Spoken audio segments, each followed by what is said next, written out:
Vaya conmigo a Mateo capítulo 16.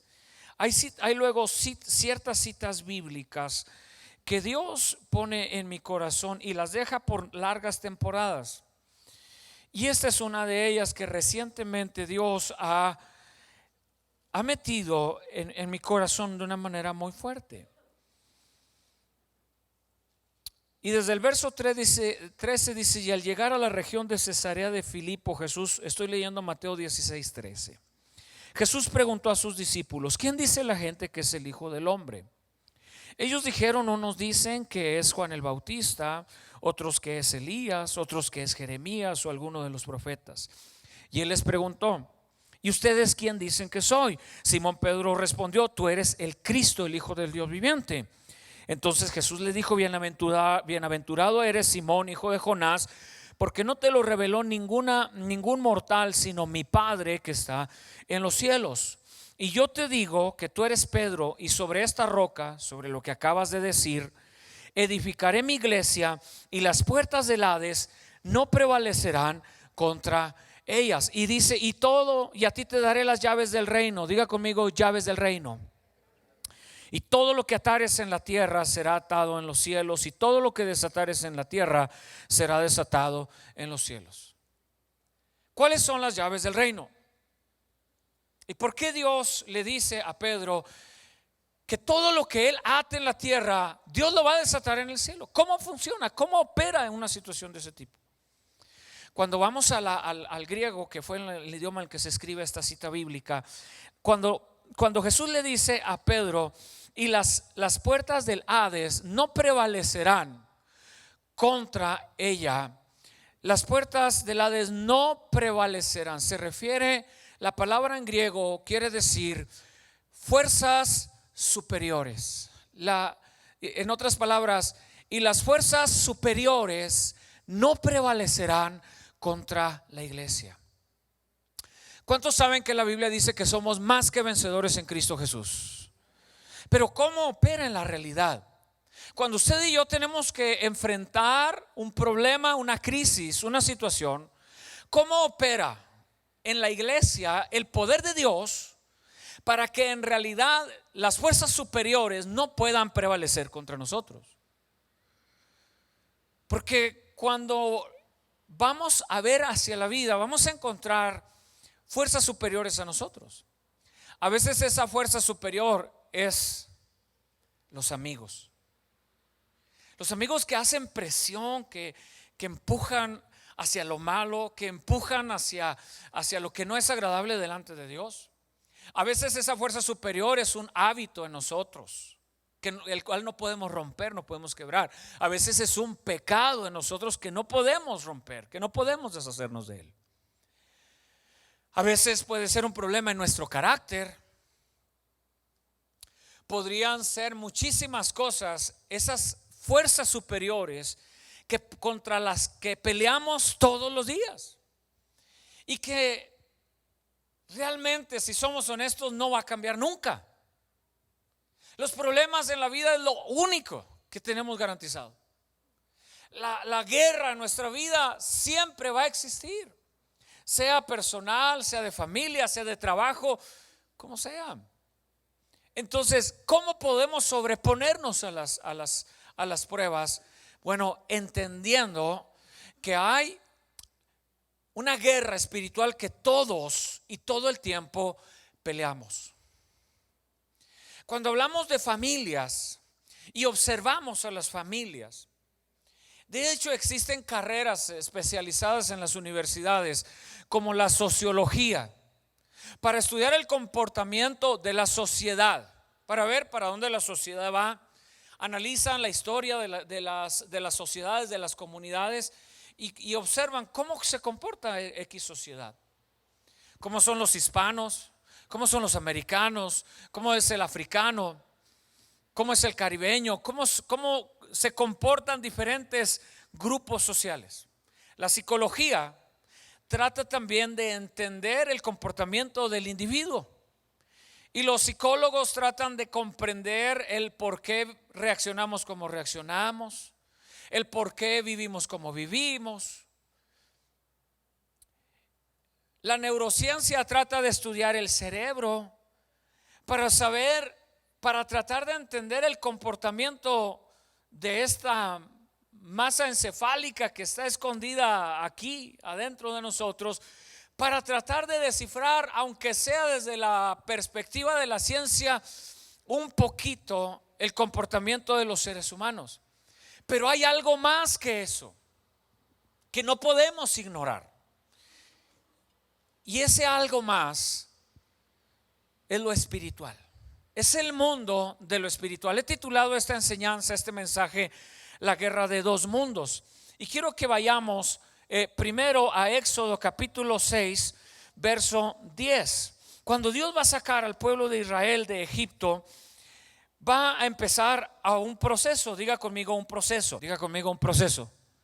Es que sentí que estaban dormidos, pero sí estaban despiertos, ¿verdad? Vaya conmigo a Éxodo capítulo 6, verso 10. Y vamos a tratar, hermanos, un poquito de observar cómo Dios metió al pueblo de Israel a un proceso de libertad. Y le dice Dios a Moisés. Entonces el Señor habló con Moisés y le dijo: ve ante Faraón. Dice: mira, ante el Faraón tú serás como si fuera yo mismo, y tu hermano Aarón será tu palabra. Pero Moisés se encaró, a ver si estoy leyendo bien, perdóneme, es que es desde el verso 1, verso 10. Ve y habla con Faraón, el rey de Egipto, dile que deje ir de su país a los hijos de Israel. Pero Moisés se encaró con el Señor y le dijo: como sabes, los hijos de Israel no me hacen caso. Entonces, ¿cómo va a hacerme caso el Faraón si yo soy torpe de labios? Y el Señor habló con Moisés y Aarón y le dio una orden para los hijos de Israel y para el Faraón, rey de Egipto, y tenían que sacar de Egipto a los hijos de Israel. Y Dios le dice, déjeme tratar de encontrar una cita porque ya me confundí entre un par de citas bíblicas acá. Ok, ya está, es 7, es que dije 6, es 7, 1 al 5. Y el Señor le dijo a Moisés: mira, ante el Faraón tú serás como si fueras yo mismo, y tu hermano Aarón será tu profeta. Tú le dirás al Faraón todo lo que yo te ordene decir, y tu hermano Aarón hablará con él para que deje ir de su país a los hijos de Israel. Y yo endureceré el corazón de Faraón. Escuche, yo endureceré el corazón de Faraón. Subraya esa parte, porque fue Dios quien endureció el corazón de Faraón para multiplicar en Egipto mis señales y mis maravillas, y el Faraón no les hará caso. Pero yo descargaré mi mano sobre Egipto, y con grandes juicios sacaré de ese país a mis legiones, a mi pueblo, a los hijos de Israel. Ahora sí estoy en la cita correcta. ¿Por qué Dios endureció el corazón de Faraón? Primer pregunta. Porque si se trataba de que Faraón dejara ir a los hijos de Israel de la esclavitud, lo mejor que Dios podía hacer era ablandar el corazón de Faraón. Lo más lógico en términos humanos era que en lugar de endurecerlo, Dios lo tocara, para que cuando Moisés llegara y le dijera: deja ir a mi pueblo, ya Faraón estuviera blandito y dijera: perfecto, ya Dios habló conmigo. ¿Se acuerdan cuando Dios habló con José para decirle: oye José, María efectivamente está embarazada del Espíritu Santo? No tengas miedo de tomarla por mujer, porque ya José había renunciado a María. Ya había dicho: se acabó, no puedo yo estar con una mujer así, se acabó el asunto.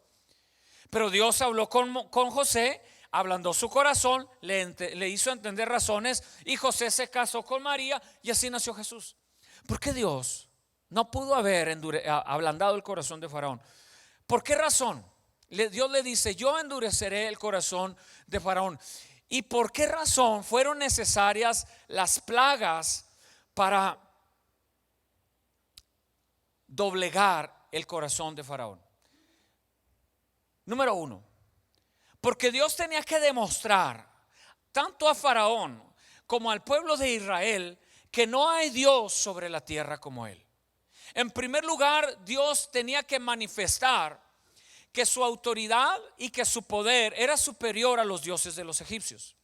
La segunda razón tiene que ver porque el pueblo de Israel había sido criado, había nacido, había sido formado en medio de la adoración a los dioses de Egipto.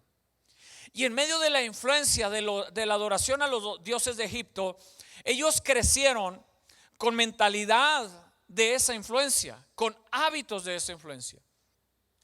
Ellos crecieron viendo a Faraón con aquella serpiente puesta en su cabeza, en la diadema de su cabeza, y crecieron entendiendo y conociendo que esa serpiente puesta en la cabeza del Faraón era señal de autoridad y que representaba a una diosa. Por eso cuando Moisés se presenta ante Faraón y tira la serpiente delante de él, tira la vara que se convierte en serpiente y Moisés la toma de la cola, hay un mensaje hacia Faraón. Dios le está diciendo: la autoridad del Dios de Israel es más grande que la autoridad de la serpiente que traes en la cabeza.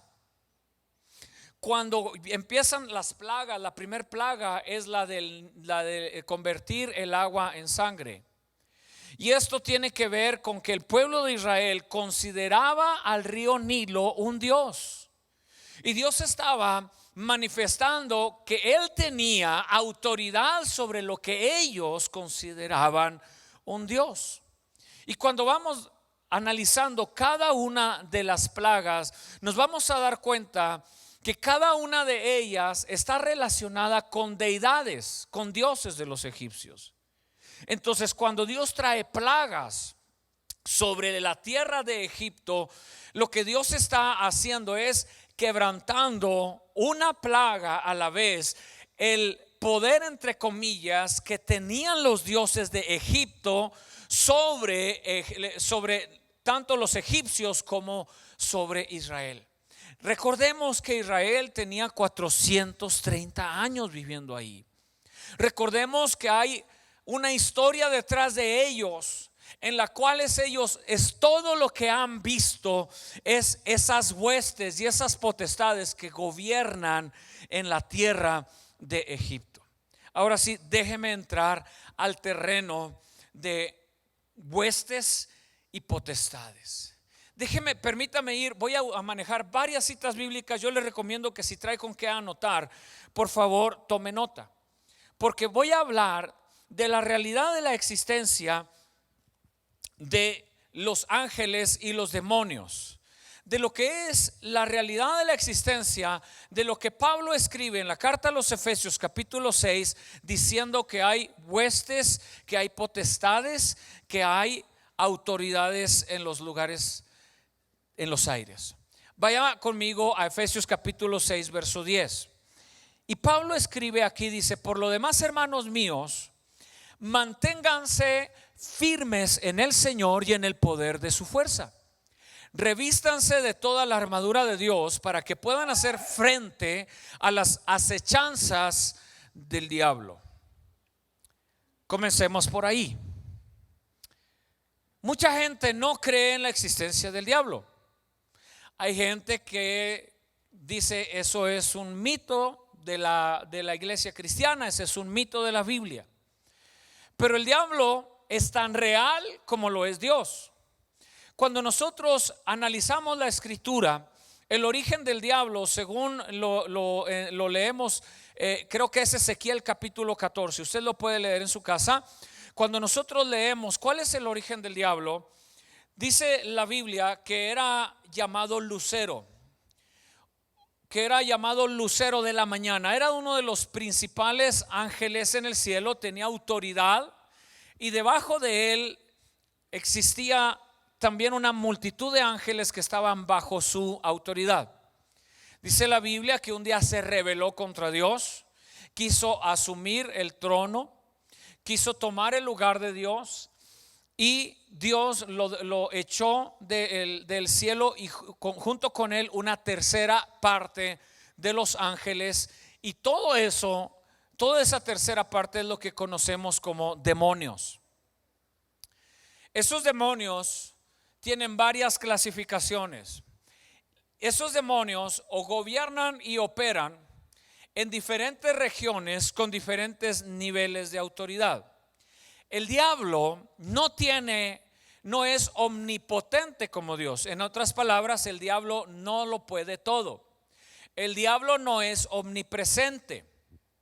¿Sí? Por ahí alguien dijo que por eso existían las suegras, porque el diablo no podía estar en todos lados. ¿Verdad? El diablo, al no poder estar en todos lados, opera a base de agentes del mal que gobiernan ciertas regiones. Lo entendemos porque cuando Daniel está orando, el profeta Daniel, dice la escritura que cuando finalmente vino el ángel a hablar con Daniel, el ángel le dijo a Daniel: Daniel, desde que propusiste en tu corazón, desde que entendiste, Daniel, fue oída tu oración en el cielo. Dice, pero el príncipe de Persia se interpuso en mi camino. En otras palabras, Daniel oró, su oración fue escuchada en el cielo, y cuando el ángel vino en defensa de Daniel a traer la respuesta a Daniel, la respuesta no le llegó a Daniel tan pronto como él quería y tan pronto como él la pidió, por la resistencia espiritual que hubo en el aire. El príncipe de Persia, dice la escritura, empezó a pelear contra el ángel que vino a hablar con Daniel. Y hubo una guerra espiritual entre el ángel que traía la respuesta de Dios y la hueste y la potestad que gobernaba esa región. Cuando nosotros analizamos la escritura, vamos a darnos cuenta que hay ese nivel de autoridades espirituales que controlan, que gobiernan y que manipulan regiones. Y que ellos le dan reporte al diablo de las situaciones que se dan, y que ellos van a hacer hasta lo imposible por mantener en ceguera espiritual, para mantener en ataduras espirituales a las personas que viven bajo la influencia que ellos tienen.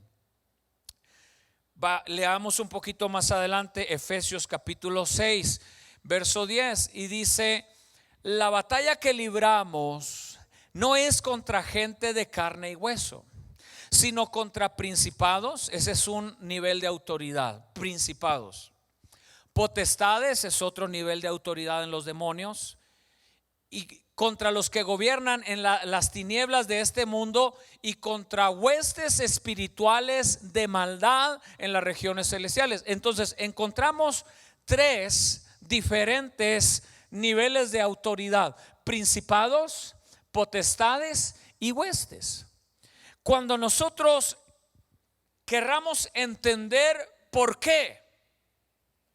el porqué de la conducta de muchas personas, no solamente debemos de ir a la neurociencia, a la psicología, a la sociología, sino también tenemos que entender que esas personas libran batallas espirituales todos los días, mientras va al trabajo, mientras va a la escuela, mientras duerme. Mucha gente lo ha vivido, y eso me incluye a mí, posiblemente muchos de ustedes, que cuando uno está dormido y uno comienza a tener una pelea espiritual, una batalla espiritual, y al uno estar inconsciente porque está dormido, hay una opresión y uno quiere clamar a Dios, pero no puede. ¿Cuántos les ha pasado eso? Levante la mano si a usted le ha pasado eso. Usted está dormido y usted está peleando una batalla, pero como usted está inconsciente, entonces el enemigo está poniendo sobre usted en ese momento una pelea de tipo espiritual en su vida, en su cuerpo, en su mente, aún, ¿verdad? Podríamos decir de alguna manera indirecta, en su espíritu. Y usted trata de responder, pero no puede responder aquella. Eso se llama opresión. Muchas veces nos pasa que entramos a un lugar y sentimos algo malo en ese lugar, algo raro. ¿A cuántos les ha pasado? Levante la mano si a usted le ha pasado. Usted entra a una tienda o entra a una casa o entra a un lugar y usted en cuanto entra dice, uy, aquí hay algo. Hay una pesadez. A veces pasa el tiempo y usted se empieza hasta a sentir cansado, deprimido, enojado, porque ahí hay una hueste, ahí hay un principado, hay una potestad que está establecida. Y usted podría decir, ay pastor, pero yo no las he visto. Dele gracias a Dios que no las ha visto, porque en realidad no quiere verlas. Permítame decirle que el argumento de mucha gente es decir, yo no creo en eso porque yo nunca lo he visto. Qué bueno que no lo ha visto, porque usted habría de ver el tipo de trastorno psicológico, emocional que trae sobre las personas que sí lo pueden ver. Realmente la Biblia caracteriza en Primera de Corintios capítulo 13, caracteriza eso como un don. Y es el don de discernimiento de espíritus. Y hay gente que ha desarrollado esa sensibilidad para poder ver lo que otros no ven. El mundo espiritual está ahí, nos guste o no nos guste. El mundo espiritual contra el que usted y yo peleamos todos los días trata de hacer influencia sobre nuestra vida. De tal manera que una persona que ha tenido problemas con el alcohol, no es que agarra la botella de alcohol y se la empina esa hueste y potestad en la boca para que se la beba a fuerzas. No, pero va a generar la situación alrededor para que tal cosa suceda. Y si nosotros no estamos alertas ante situaciones de ese tipo, si no entendemos cómo opera el mundo de lo espiritual, no podremos pelear espiritualmente contra lo espiritual. Y lo espiritual se derrota con lo espiritual. Usted no puede pelear lo espiritual con lo carnal. Cuando usted quiere pelear con su propia fuerza en los terrenos espirituales, usted la lleva de perder. Porque usted es simple humano, es débil. Pero cuando usted y yo entendemos cómo opera el mundo de lo espiritual, nos equipamos para vivir y enfrentar el mundo de lo espiritual. Nos ponemos lo que Pablo acaba de decir, la armadura de Dios. Entonces podremos pelear batallas que ya son más equilibradas y más justas. A eso se llama guerra espiritual. La guerra espiritual es algo para lo que tenemos que aprender a pelear. No es algo, hermano, que nada más por ser cristiano sucede. Usted y yo tenemos que prepararnos espiritualmente para pelear lo espiritual con lo espiritual. Por eso Pablo escribe y dice, nuestras armas no son carnales, dice, sino que son poderosas. Alguien dice amén a eso. Para destrucción de fortalezas. Entonces, avancemos. Una cita bíblica más. Ahora vamos a ver la otra realidad. La realidad de la existencia de los ángeles. ¿Por qué llamé a este mensaje la guerra de dos mundos? Porque como vamos a ver al final de mi predicación, de mi enseñanza de esta mañana, tenemos a nuestro favor, tenemos como recurso los ángeles. Cuando nosotros no sabemos hacer uso de ese recurso que Dios nos ha dado, entonces no le estamos sacando el mejor provecho a nuestro conocimiento bíblico, a nuestro entendimiento de las verdades de la Escritura, y de alguna manera vamos a actuar indefensos ante la realidad de los ataques del diablo, sin saber que tenemos ángeles a nuestro favor. Entonces, así como existe Dios, existe el diablo. Así como existen demonios, existen ángeles. Un par de citas bíblicas. Dice Génesis 3:24, y echó fuera al hombre y al oriente.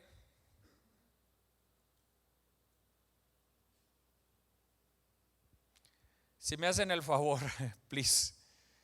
Y echó fuera al hombre y al oriente del huerto. Alguien que me ayude allá, por favor. Y echó fuera al hombre y al oriente del huerto. Daniel, me ayudas allá atrás, por favor. Y echó fuera al hombre y al oriente del huerto del Edén. Puso querubines y una espada encendida que giraba hacia todos lados para resguardar el camino del árbol de la vida. ¿Sí? Puso querubines. ¿Cuáles son los querubines? Esa es una clasificación. Así como hay clasificación del mundo de los demonios, hay una clasificación de las diferentes autoridades que hay en los ángeles. Y los querubines es un tipo de ángeles con ciertas características y que tienen una función específica tanto en el cielo como en la intervención del cielo con la tierra. Una cita bíblica más. Isaías capítulo 6 verso 2. Esto es una visión del profeta Isaías. Dice: y dos serafines, este es otro tipo de ángeles llamados serafines, permanecían por encima de él, y cada uno de ellos tenía 6 alas, con 2 se cubrían el rostro, con 2 se cubrían los pies y con 2 volaban.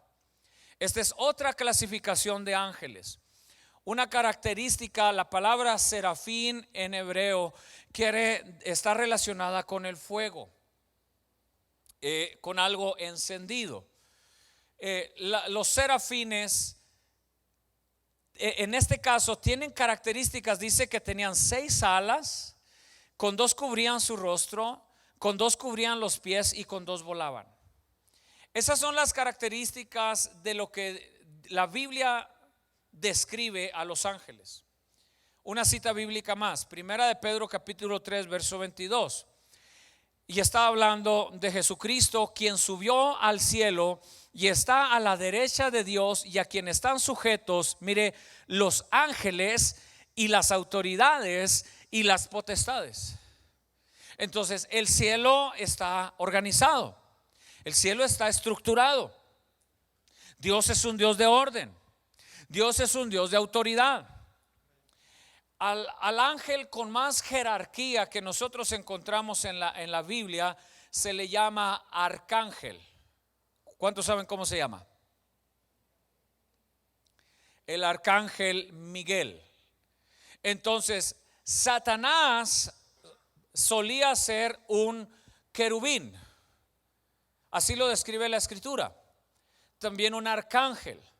El arcángel parece ser, según lo que entendemos en la escritura, es el ángel con más autoridad que hay en el cielo. Ahora, ¿qué tiene que ver esto con nosotros? Que la Biblia nos especifica. Primera de Pedro 3:22 dice, Apocalipsis 12:7 al 9. Y después hubo una batalla en el cielo. Miguel y sus ángeles lucharon contra el dragón, y el dragón y sus ángeles también lucharon, pero no pudieron vencer, y ya no hubo lugar para ellos en el cielo. Así fue expulsado el gran dragón, que es la serpiente antigua, que se llama Diablo y Satanás, y que engaña a todo el mundo. Y él y sus ángeles, mire otra vez la palabra ángeles, fueron arrojados a la tierra. Efesios. Voy a ir primero por todas las citas bíblicas y luego voy a meterme al mensaje, ¿ok? Efesios capítulo 1 verso 14, hablando del Espíritu Santo, dice que es las arras de nuestra herencia hasta la redención de la posesión adquirida para alabanza de su gloria. Y en Salmos capítulo 78, 49 dice: y descargó sobre de ellos el ardor de su ira, los angustió con su enojo y su indignación con un ejército de ángeles destructores. Ahora sí, ya pasé por todas las citas bíblicas que quería pasar. Déjeme explicarle cómo opera el mundo de los ángeles. Número 1, ¿ok? Opera bajo niveles de autoridad. Opera bajo un sistema estructurado de autoridad, y en esos grupos de los que ya hemos hablado. Funciones. Los ángeles tienen diferentes funciones. Lo que vemos ahorita aquí habla de ángeles destructores. Cuando vemos al pueblo de Israel saliendo de Egipto, dice la escritura que en la última plaga Dios mandó el ángel de la muerte.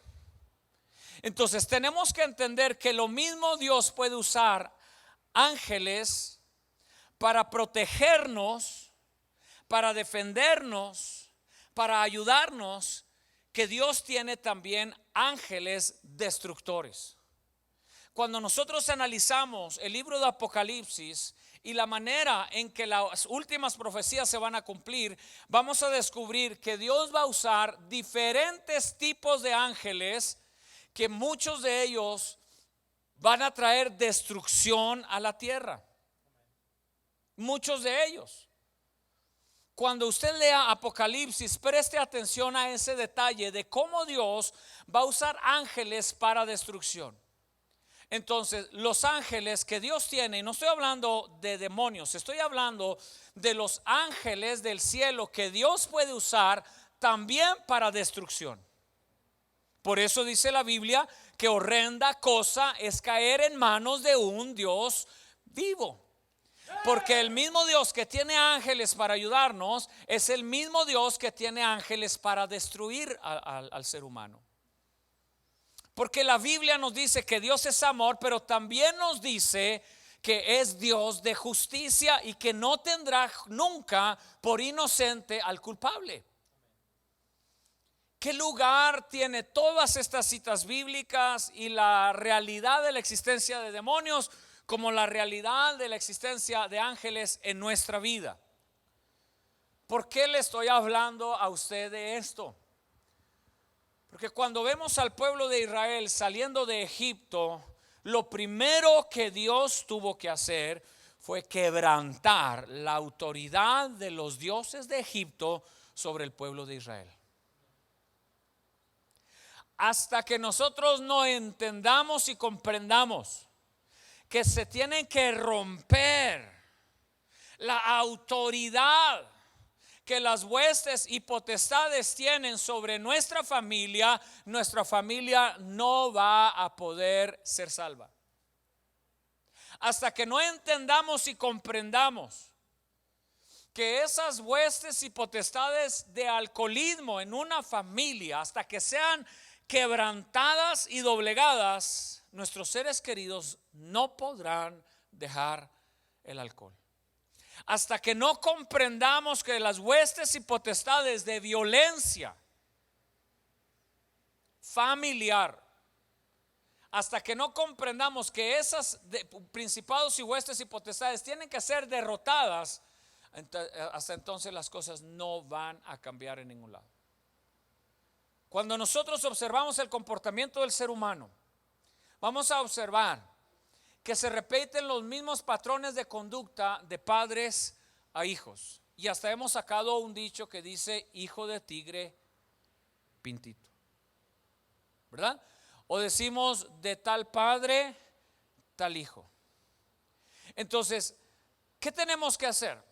Tenemos que identificar, tenemos que saber qué es aquello que ha controlado y dominado por generaciones nuestras familias. ¿Cuáles son aquellos hábitos que se repiten de padres a hijos, de madres a hijos, de una generación a otra generación? Si es que queremos llevar a nuestros hijos y nosotros poder llegar a las promesas de Dios, tendremos que primero deshacernos de las ligaduras del pasado. Conductas equivocadas, hábitos malformados y cualquier cosa en lo espiritual que ha tomado control y dominio de nuestras familias. Alguien, diga conmigo alguien, ahora diga yo. Alguien tiene que pararse frente a eso. Alguien tiene que decir: se acabó, no más. Alguien tiene que decir: yo voy a pelear en contra de lo que el diablo ha hecho en mi familia por tantas generaciones. Alguien tiene que reconocer y entender la realidad del mundo espiritual en el que vivimos, y alguien tiene que empezar a pelear una guerra de tipo espiritual para confrontar los dioses de Egipto, para confrontar las ataduras que se forman en la familia por causa de adicciones, de pecados, de carácter, de hábitos. Y alguien tiene que pararse y decir, se acabó, yo voy a parar ese asunto. Yo voy a romper la autoridad que tiene esa potestad en mi casa, en mi familia, en mis padres, en mis hijos, y pararme firme para decir, si hasta aquí esa hueste, esa autoridad y esa potestad ha gobernado en mi casa, se acabó. De aquí en adelante gobernará Cristo. ¿Cómo vamos a pelear esa batalla? Porque se oye bien, ahorita que lo dije, ¿no es cierto? ¿Va que se oye bien? ¿O no? ¿Sí? Tenemos que aprender a hacer uso de las armas y de las herramientas que Dios nos ha dado. El primero es la palabra del Señor. La Biblia dice que sin conocimiento, dice, mi pueblo pereció por falta de conocimiento. Si no tenemos un conocimiento apropiado de la Escritura, desconoceremos cuáles son las armas con las que contamos para pelear esas batallas. El primer consejo para empezar a romper las ataduras de esos principados y potestades es: conoce la palabra, conoce la Biblia, léela, estudia. ¿Qué dice la Escritura de quién es Dios? ¿Qué dice la Escritura de lo que tú eres en Dios? ¿Qué dice la Escritura del mundo espiritual, de los ángeles, de los demonios? ¿Qué dice para que en realidad tengas elementos y herramientas, de tipo espiritual? Porque una vez más, no podemos pelear lo espiritual con lo carnal. No estoy en contra de la psicología. Uno de mis grandes sueños es estudiar psicología. No estoy en contra de eso, créame. La verdad es que de pronto sabrá que estoy ya en un colegio estudiando psicología. Es uno de mis sueños, estudiar psicología. Pero si queremos pelear con la psicología, lo que es espiritual, estaremos peleando con armas solamente humanas, sin entender el poder de nuestras armas espirituales. Por eso este mensaje tiene que ver con que usted tenga un claro entendimiento cómo opera. Primero, conozca la palabra de Dios. Segundo, consolide su relación con Dios en lo personal. Mantenga una relación inquebrantable con Dios. Que nada lo aparte, que nada lo separe de Dios. Que si la iglesia no es lo que usted esperaba que sea, que nada lo aparte de Dios. Porque no va a poder usted pelear si usted no está agarrado de Dios. Unos demonios, ¿verdad?, fueron sacados. Y después alguien se acercó y a querer sacar demonios de otro endemoniado. Dice la Biblia que cuando ese hombre llamado Simón, si no me acuerdo, si mal no recuerdo, quiso sacar los demonios, dice que los demonios le respondieron, le dijeron: a Pablo conocemos, sabemos quién es Pablo, pero ¿tú quién eres? Dice que le agarraron, le pusieron una paliza, lo desnudaron y salió desnudo de ese lugar. No se pueden pelear batallas en lo espiritual si no tenemos una relación con Dios. Por eso no es nada más entender y conocer a nivel de la mente cómo opera el mundo de lo espiritual, sino mantener consolidada una relación personal con Él. Que si los cristianos no son lo que debieran ser, no lo somos, hombre, caray. Pero ese no es motivo para romper tu relación con Dios. Que si el pastor no es lo que debiera de ser, pues claro que no lo es. Pero ese no es motivo para romper tu relación con Dios. Que si los hermanos de la iglesia no hacen lo que debían de hacer, no te saludaron, a lo mejor es cierto. Pero no rompas tu relación con Dios, no debilites tu relación con Dios. No permitas que tal cosa suceda. Número 3. Usa los recursos de los ángeles. La Biblia dice que son servidores a nuestro servicio. Eso dice la Escritura. Ahora, no es que tú tienes ahí un ángel para que le truenes los dedos y le diga, a ver, ve para allá, ¿verdad? A ver, ve y peleame esa batalla. No opera así. Realmente la manera en que opera es que tenemos que pedirle a Dios ayuda para que Él le dé órdenes a los ángeles para que vengan a nuestra ayuda. Así es como opera ese asunto. Cuidado, porque la Biblia prohíbe la adoración a los ángeles. Cuando estoy hablando de ángeles, alguien podría magnificarlo y elevarlo a un nivel divino. Los ángeles son servidores. De hecho, la palabra ángel quiere decir mensajero. Eso quiere decir. Pero dice la Escritura con precisión que son servidores a nuestra ayuda. Cuando yo salgo de viaje, la oración que siempre voy a hacer, siempre, y cuando digo siempre, es siempre. Son escasas las veces que se me habrá olvidado. La oración que siempre voy a hacer es: Dios, manda tus ángeles alrededor de mi casa que la protejan día y noche. ¿Qué estoy haciendo? Estoy haciendo uso del recurso que Dios me dio, que son sus ángeles. Entonces, así como el diablo tiene principados y potestades que controlan y gobiernan las regiones, Dios puso a nuestra disposición los ángeles. Cuando tu marido se va al trabajo, la mejor oración que puedes hacer es decir: Señor, manda tus ángeles que lo cuiden. Esa enseñanza del ángel de la guarda no es bíblica, ¿ok? No existe tal cosa como el ángel de la guarda.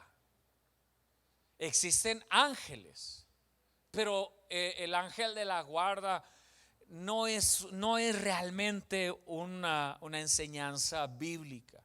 Lo que sí existe es lo que el salmista escribió: el ángel de Jehová acampa alrededor de mí y me defiende. Entonces, lo que sí podemos pedirle a Dios es: Señor, guarda a mis hijos, envía tus ángeles. Ya nuestros hijos regresaron a las escuelas, ¿verdad? Y quiera uno o no, a uno le vienen las historias de las agresiones, de las balaceras que se han dado en el pasado. ¿Qué debemos de orar como iglesia? Señor, manda a tus ángeles alrededor de esa escuela. Ya David entró a una escuela diferente, pero la escuela de él estaba cruzando la calle de nuestra casa. Y cada día que él iba para allá y cuando yo iba a despedirlo, a decirle adiós, siempre hacía una oración: Señor, manda tus ángeles, manda tus ángeles. Oramos por protección, pero una protección más estratégica es a través de los ángeles. Cuando voy a manejar: Señor, manda tus ángeles alrededor de mi vehículo que me protejan. Y luego el Señor me dice: pero no le pises tanto, hijo, ¿verdad? Porque se te va a las 75, él se baja, ¿verdad? 75 millas y se baja. Señor, guárdame, y ir 100 millas por hora en 70. Dice el Señor: no, chiquito, ¿verdad? Te matas tú y le haces daño al ángel. ¿Sí? Yo oro al Señor: manda tus ángeles alrededor de mí. ¿Sabe cómo oro por esta iglesia? Señor, manda tus ángeles alrededor de la iglesia, porque es el recurso que Dios nos dio. ¿Qué dice la Escritura? Para tratar de comprender un poco más el mundo de los ángeles, dice la Biblia que algunos hasta han hospedado ángeles sin saberlo. Entonces, muchas veces un ángel puede tomar forma de un ser humano. Muchas veces un ángel puede tomar la forma de un desconocido y ese desconocido puede librarte de un accidente, puede librarte de una situación. Un predicador dice que iba en un autobús y mientras iba en el autobús dice que miró por la ventana que unos ángeles iban corriendo a alta velocidad. La esposa vio. Mi esposa quiere crédito para la mujer. Dice que la esposa del predicador vio. Ok, bueno, fue la esposa del predicador. Vio a esos ángeles corriendo al lado del autobús. Dice que cuando vio eso, rápidamente le dejaron saber al chofer para que detuviera el camión. El chofer de alguna manera hizo caso y se detuvo el camión y habría un gran accidente en la parte de adelante donde podrían accidentarse. No sabemos la manera en que los ángeles operan, pero sí podemos usar recursos de ellos. Estábamos mi esposa y yo en la ciudad de Chihuahua, llevamos a Irving, estaba pequeñito y él andaba aprendiendo a andar en bicicleta y yo le tenía una bicicleta de esas con llantitas a los lados. Y yo recuerdo que Irving me dijo, papá, dijo, hoy voy a andar sin las llantitas, quítalas. Le dije, ¿de veras? Sí, dijo, hoy voy a andar sin ellas. Y bueno, yo las quité. Cuando estaba quitando las llantas de la bicicleta, el niño salió en la bicicleta y efectivamente, a partir de ese momento anduvo sin las llantitas de soporte. Pero cuando me levanto en la parte de arriba, en el cielo, estábamos mi esposa, estaba yo y estaba una pareja, un matrimonio que no conocimos, nunca no sabemos quiénes fueron. Y vimos 3 ángeles. 2 de ellos interactuaban, platicaban entre ellos, visiblemente, no fue una visión, nosotros los vimos, resplandecían con un color muy, muy blanco, resplandeciente, tenían forma humana, no le vimos cara, no le vimos ojos, estaban a una distancia, pero eran perfectamente definidos. Luego volaron a una velocidad increíble de donde estaban. Subieron en ángulo hacia donde estaba otro ángel esperándolos y de ahí los 3 desaparecieron y subieron al cielo y se perdieron hasta que dejamos de verlo. No les puedo decir por qué razón estaban ahí, no sé por qué los pudimos ver, no sé, no le puedo dar respuestas. Lo que sí estoy 120% seguro es que vimos a 3 ángeles interactuar entre ellos. Las personas que estaban a nuestro lado se acercaron y dijeron, ¿vieron eso? Ellos también pudieron verlo. Estábamos en nos Créame que por más cristiano que fuera, no sabía realmente cómo responder ante esa situación. Y nos dijo me preguntó la señora, ¿qué era, oiga? Pues no sé, es todo lo que le dije. No sé. Hasta el ratito ya meditando, dijo, eran ángeles, no podían ser otra cosa, eran ángeles. Ese mundo espiritual está ahí.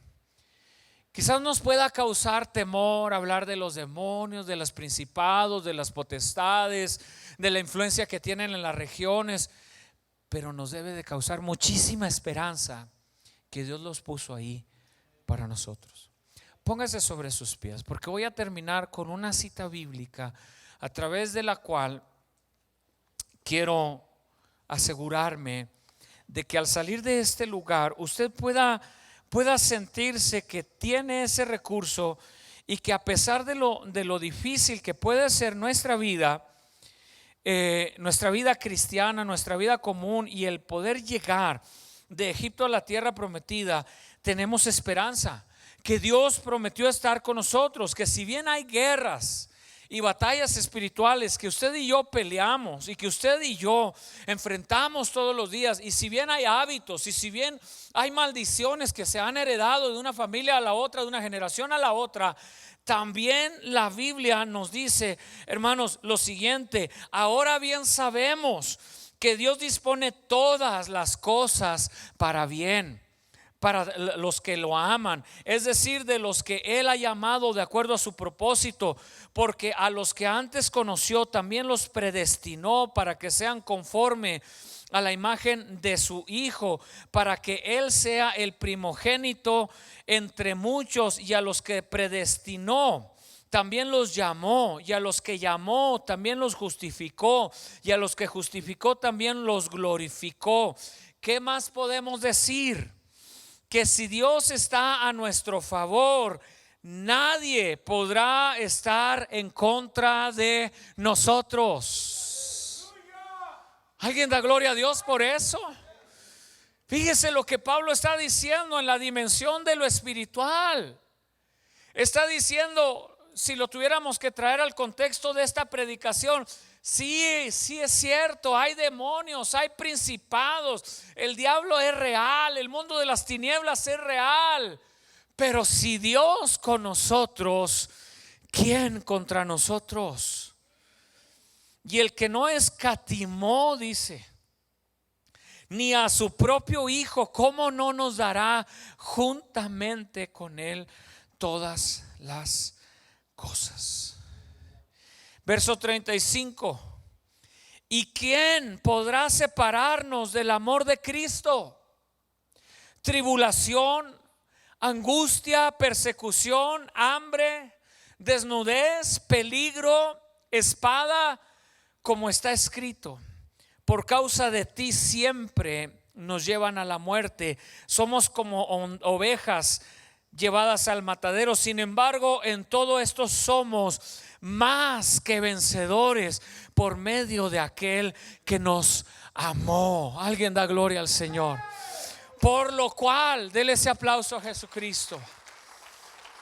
Por lo cual estoy seguro de que ni la muerte, ni la vida, ni los ángeles, ni los principados, ni las potestades, ni lo presente, ni lo porvenir, ni lo alto, ni lo profundo, ni ninguna cosa creada nos podrá separar del amor de Dios que es en Cristo Jesús. Oiga, si esto no nos da esperanza, hermanos, entonces ¿qué nos podría dar esperanza? El pueblo de Israel estaba a punto de salir de Egipto a enfrentarse a quién sabe qué. Ellos solamente sabían que en ese momento iban a salir del poderío, del dominio de las huestes y potestades de Egipto. Pero realmente, ¿a qué se tenían que enfrentar? ¿Qué iban a tener que vivir en el desierto? No lo sabían. ¿Cuántas veces tendrían que enfrentar sed? No lo sabían. Hambre, no lo sabían. ¿Cuántas guerras habrían que enfrentar? No lo sabían. Pero sí sabían que tenían una promesa de Dios: yo iré con vosotros. ¿Qué viene el día de mañana? No lo sabes. ¿Qué problema va a atacar tu familia, tu matrimonio? No lo sabes. ¿Qué situación nos está esperando en el trabajo, con el gobierno, con inmigración? No lo sabemos. ¿Cuáles estrategias el diablo ha preparado en los lugares celestiales para destruir tu familia, tu matrimonio, tus hijos? No lo sabes. Pero lo que sí sabemos, que Él nos dijo que ni la vida, ni la muerte, ni lo alto, ni lo profundo, ni ángeles, ni principados, ni potestades nos podrán apartar del amor de Dios que es en Cristo Jesús. Así que toma ánimo. Por grandes que sean tus problemas, por grande que sea tu lucha, nada te podrá apartar del amor de Dios que es en Cristo Jesús.